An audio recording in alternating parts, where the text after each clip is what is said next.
சனி திசை ஸ்டார்ட் ஆகுறாரு. சனி வந்து நவாம்சத்தில் இருக்கிறனால சனி திசையில் சனி புத்தியில் இவருக்கு திரும்ப நடக்கக்கூடிய வாய்ப்புகள் 99% இருக்கும்.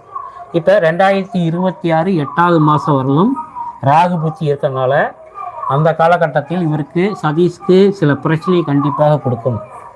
உறவு நீதியான, ஏன்னா நம்ம வீட்டில் வேண்டான்பாங்க, அந்த பொண்ணு தான் நம்ம வேணும்னு நினைப்போம். அந்த மாதிரி பிரச்சனை சதீஷோட ஜாதகத்தில் இருக்கும்.